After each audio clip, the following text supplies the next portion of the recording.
Okay, so there are a few questions that we are taking a look at right now. So let us begin with the questions straight away.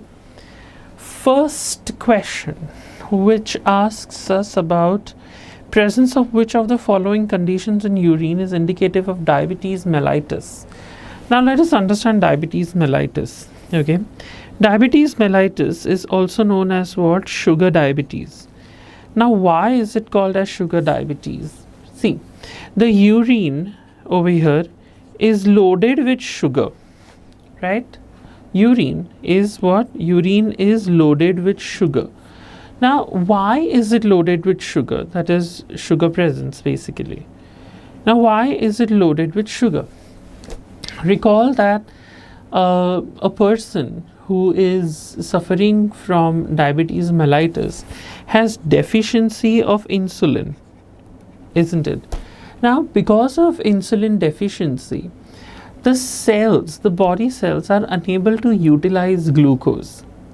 So ultimately what happens over here is the concentration of glucose in the blood is very high, and the PCT of the nephron, the proximal convoluted tubule of the nephron, which is involved in urine formation, is responsible for selective reabsorption of substances. So what is it reabsorbing selectively? It is absorbing water, salts, glucose, amino acids selectively. Now why is it termed as selective reabsorption? Because the rate at which it will be absorbed is completely dependent, or the concentration which will be absorbed is completely dependent on the concentration of those substances in the blood plasma. So if the glucose concentration in the blood plasma is already high, is the proximal convoluted tubule going to absorb the glucose from the glomerular filtrate? It won't.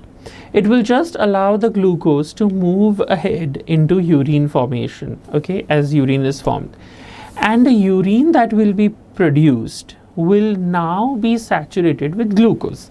So glycosuria is the presence of glucose in urine and is a characteristic confirmatory test for diabetes mellitus, right? So my answer over here is what? Ketonuria and glycosuria. But why ketonuria? See, the body is unable to utilize glucose for the production of energy. So ultimately what will happen? The body will now start utilizing fats for energy production. And in this case, what will happen? There will be oxidation of fats for energy production, and this fat oxidation gives rise to ketone bodies. And these ketone bodies or ketones are again excreted from the urine, excreted in the urine. So presence of ketone bodies and glucose in the urine is a confirmatory test for what? It's a confirmatory test for diabetes mellitus. So that is ketonuria and glycosuria. Let's go to the next question. The enzyme enterokinase helps in the conversion of what? Casinogen to casein? No. Pepsinogen into pepsin? No. Pepsinogen into pepsin, the conversion is done by HCl, the acidity that is provided by HCl in the stomach when it is secreted from the gastric glands. That is what is responsible for conversion of pepsinogen to pepsin. Protein to polypeptides is a catabolic reaction, isn't it? It's the breakdown of proteins into polypeptides. It's not a conversion, it's a breakdown. Trypsinogen to trypsin. Yep, so let's just move ahead with the answer straight away. Trypsinogen to trypsin is the correct answer over here. Now why is that so? See, trypsinogen, just like pepsin and other proteases, is secreted as an inactive compound which is called as zymogen. Yep, it is secreted by what? It is secreted by the pancreas, correct? Now it is secreted in inactivated form so that the digestion of proteins while it is being transferred to its site of action gets prevented. But at the site of action, that is, the site of action of trypsinogen is duodenum. Okay, is what? Duodenum. Now the duodenum has certain cells which are called as argintaphene cells. Argintaphene, silver affinity to silver, argentine silver affinity to silver. So argintaphene cells are present in the duodenum. These argintaphene cells are responsible for secretion of an enzyme called enterokinase. And this enterokinase enzyme converts trypsinogen to trypsin,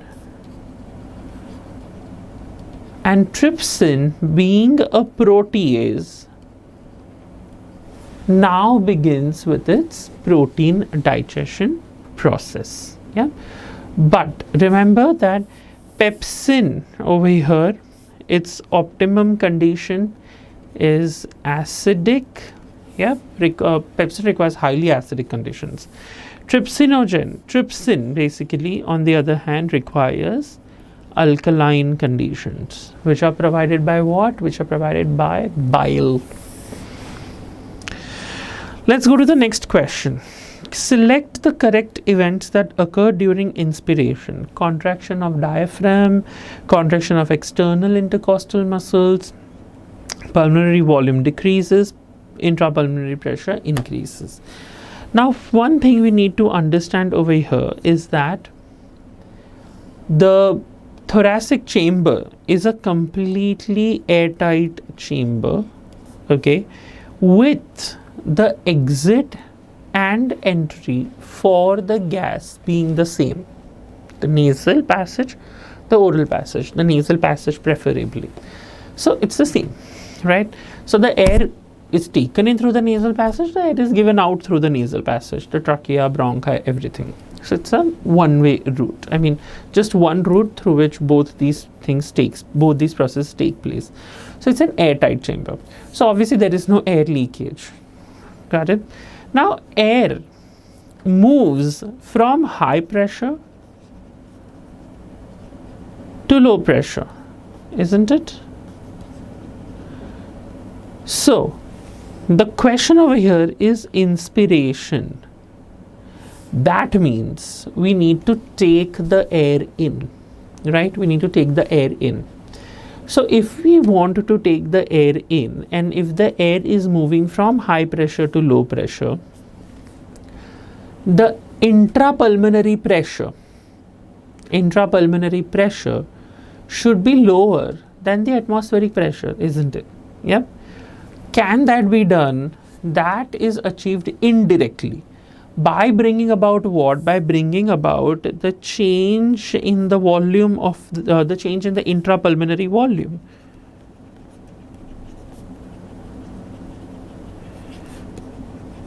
Yeah, volume and pressure have an inversely proportional relationship. So if my intrapulmonary pressure needs to decrease, my intrapulmonary volume needs to increase during inspiration.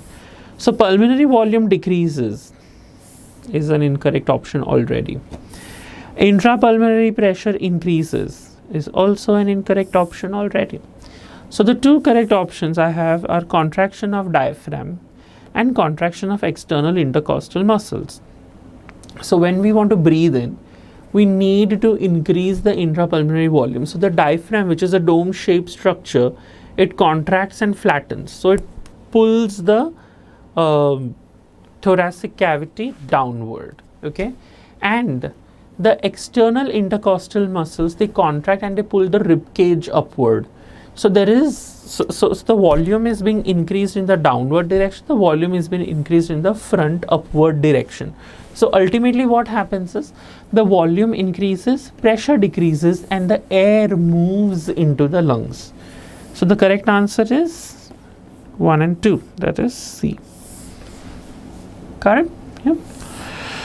Let's move ahead and take a look at the next question. The oxygenation activity of ribosco enzyme in photorespiration leads to the formation of what? Okay, so let us understand this.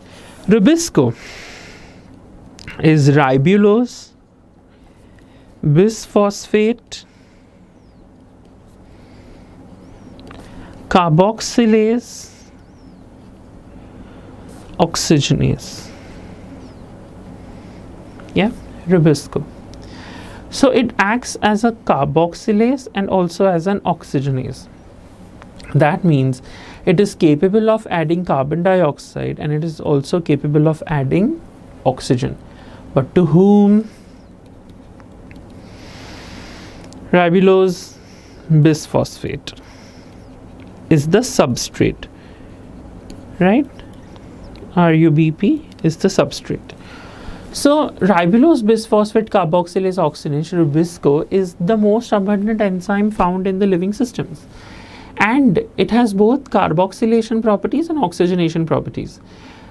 So in conditions where the concentration of carbon dioxide is less than that of oxygen, Rubisco acts as an oxygenase. Ribulose bisphosphate is a 5-carbon compound. So when Rubisco acts as a carboxylase, it adds another carbon compound to this, and you get a 6-carbon compound, okay, which is an unstable acid which breaks down into 3-carbon compound, which is phosphoglyceric acid. How many molecules? 2 molecules of phosphoglyceric acid.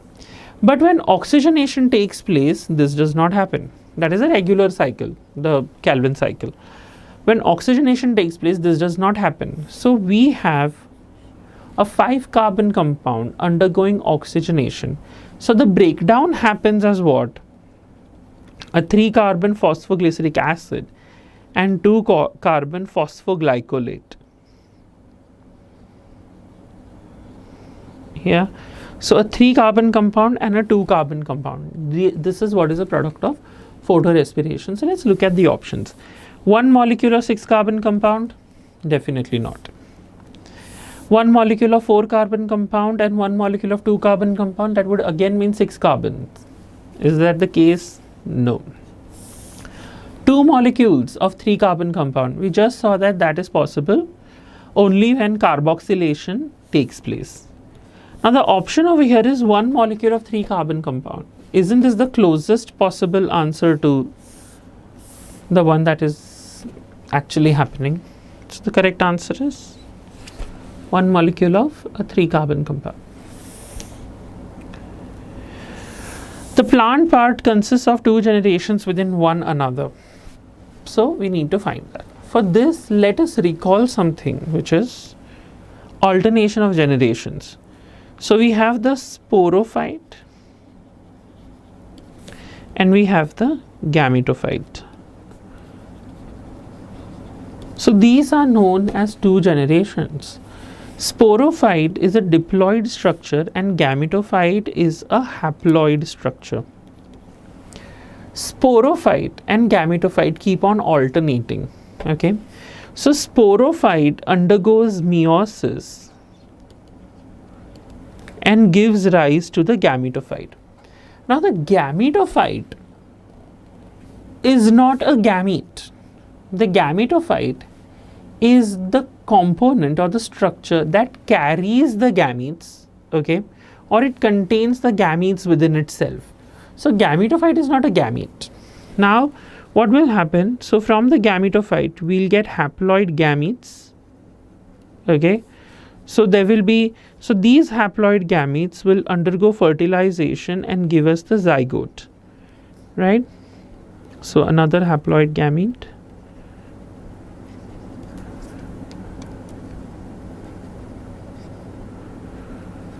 And this zygote will now undergo mitosis and give me the sporophyte, isn't it? So sporophyte is a generation, gametophyte is another generation. So when we say one generation within the other, that means what? That means either of these within another. So pollen grains inside the anther.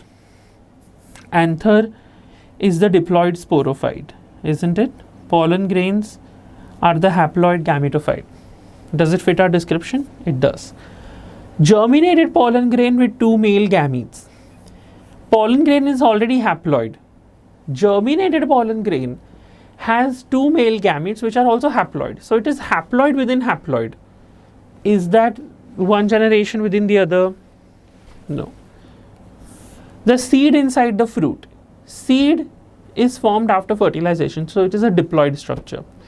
The fruit is the sporophyte, so it is still a diploid structure, isn't it? Yeah.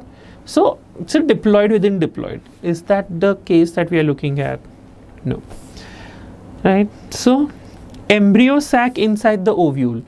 Ovule is the diploid sporophyte, and the embryo sac is the female gamete, which is the haploid sporophyte.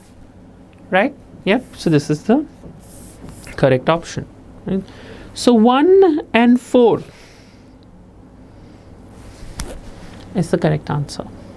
Right? Let's move ahead with the next question. The first phase of translation is the process. So let's actually take a look at the central dogma of protein synthesis.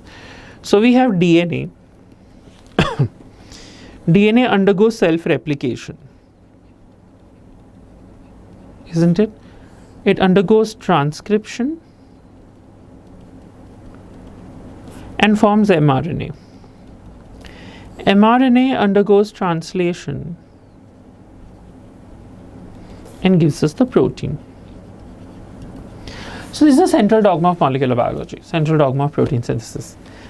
At this stage, when translation takes place, translation involves the formation of the polypeptide chain.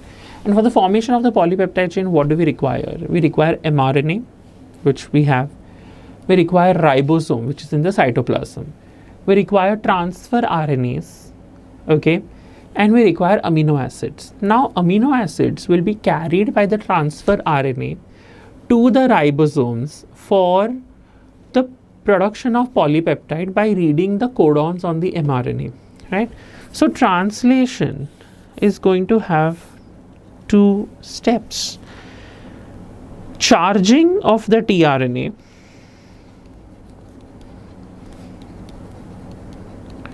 which is also called as amino acylation of the tRNA.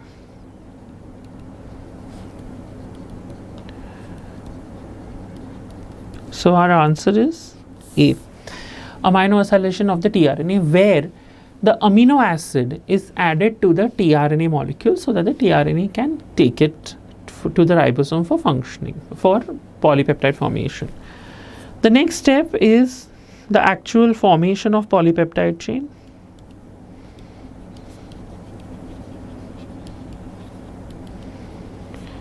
Yep. And this involves initiation, elongation, and termination. Right? So these are the steps in translation. These are the steps in protein formation. Got it? Yeah. So amino acylation of tRNA is the first step of translation.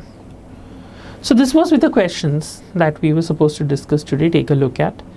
We shall continue with these sessions in the few upcoming more live streams. So till then, keep revising your NEET biology and we shall meet again. Yeah. Bye bye. Have a nice day.